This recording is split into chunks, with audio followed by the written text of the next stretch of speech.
Heyo, how yous all doing? Happy Sunday to those that celebrate.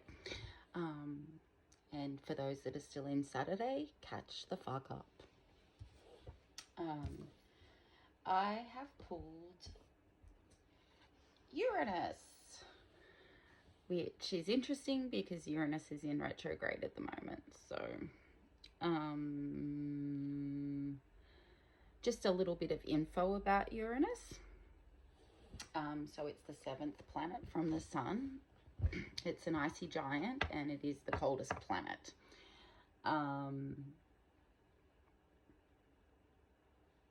It rules the zodiac of Aquarius, and along with the planet Venus, it moves in an opposite direction to the rest of the planets and also sits at a different angle to them. So it sits at a right angle. And it has 28 moons. That's a lot of moons. So Uranus rules things like the internet, mental studies like psychology and things like that. And it is said to bring about metamorphoses. As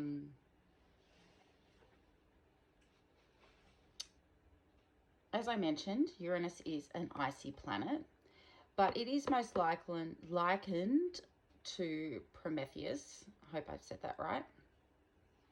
The Prometheus archetype is about, I guess, human progress against the forces of nature.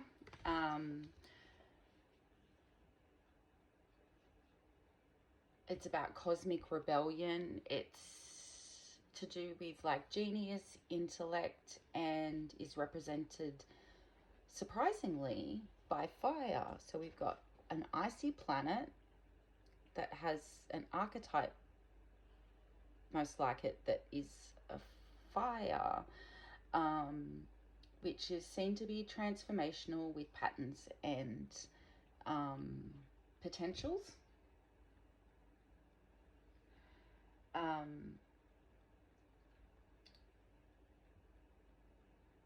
Uranus rules the zodiac of Aquarius, which there's no surprises there because it defies tradition, embraces change and originality. It embraces difference and eccentricity. It asks us to experiment and try new approaches, to plant seeds, to nurture them and watch them grow, but to also understand that some of those seeds we won't see sprout, but the next generation will.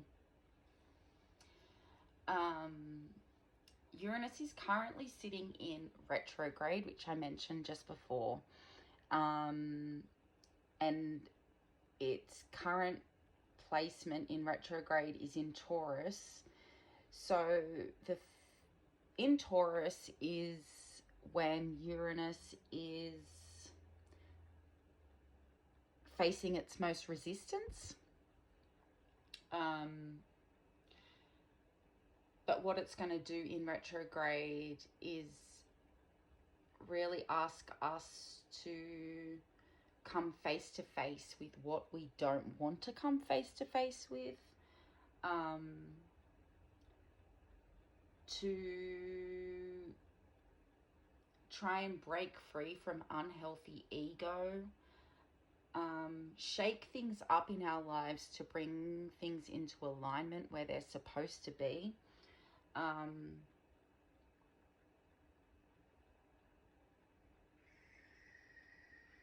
It's almost going to hold the dark and the light up against each other. Not so that you can go, ew, dark, yay, light, but go, okay, so these two things exist together. They exist together. They exist in all of us together.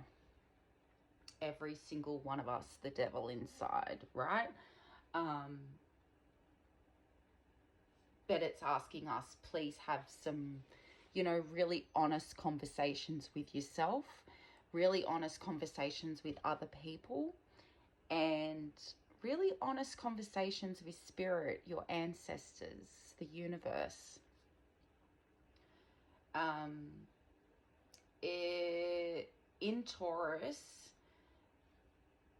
where the areas that you're going to find most kind of unsettled by Uranus, or changed by Uranus, is things like your finances, your material possessions, but it can also come for your self-esteem, so be on the lookout for that.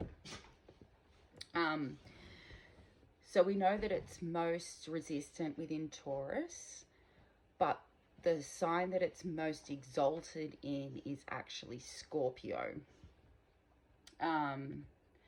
So when Uranus sits in Scorpio, and that's where it sits in my birth chart, that's where the energy is most powerful. It's strong force for change. It brings about transformative power,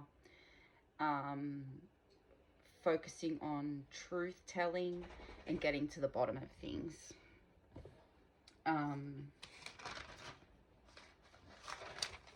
It brings about like an intensity of the energy, brings forth passion, and often people that have, like myself, that have Uranus natally in Scorpio, our minds can work a little bit differently. So sorry about that, because I'm also an Aquarius.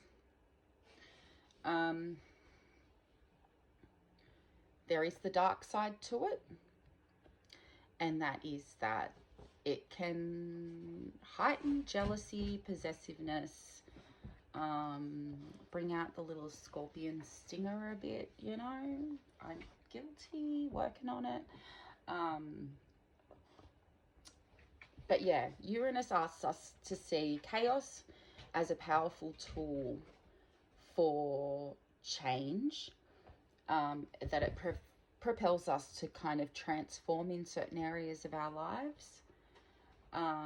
So it asks us to work out which direction that you personally want to move in, what direction you'd like to see community move in, what direction you'd like to see us at a global level move in.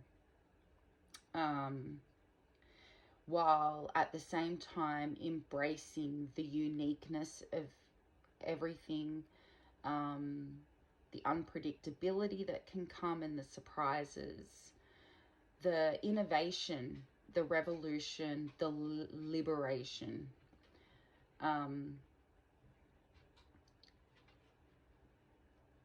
So in tarot, sevens represent, which is, I'm going to 7 because 2 plus 5 is 7. And Uranus is also the 7th planet, so 7 comes up twice in this reading. So 7s in tarot really awaken desires, and bring about a higher purpose. But 7 as a number outside of tarot can mean things like mystery, knowledge, and intuition. And I don't normally do this when I pull one of the star code cards, but today I also pulled a tarot card from the Liberation Tarot deck, just as a clarifier for the Uranus card, to see, you know, what other information we could get using tarot.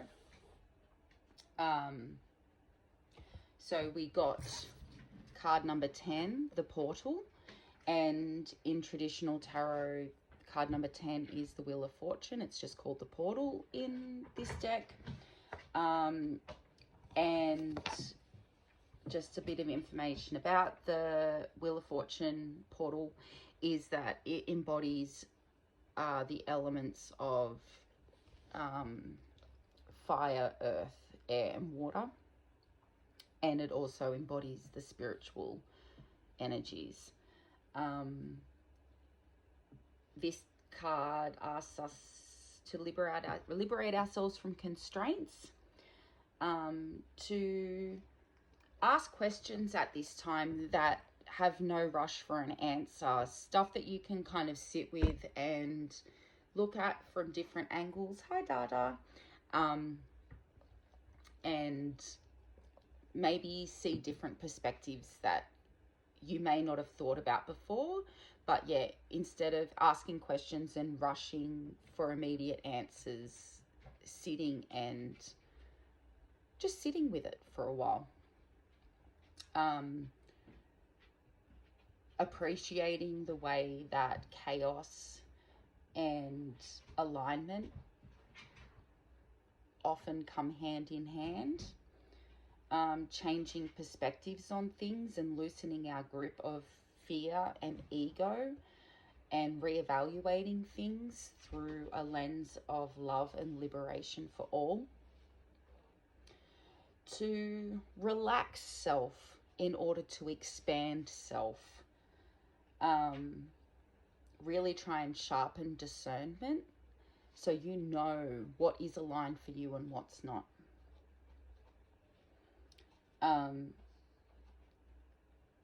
But then going back to my last reading, how do we adapt to these changes in a sustainable way, a way that is sustainable for everybody and leaves nobody behind? How do we face change, respond to it, and move with it? So how do we flow like a river? Change is a scary concept for people that are autistic.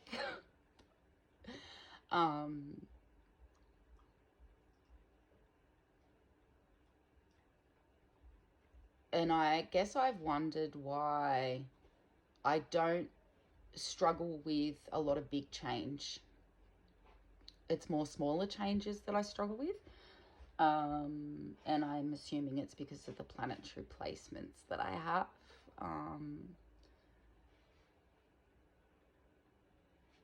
But yeah, I think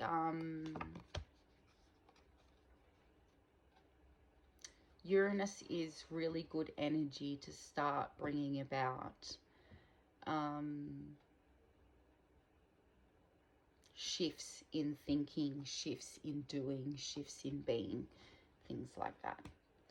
Anyway, that's it for me today, and I shall chat with all of you next time.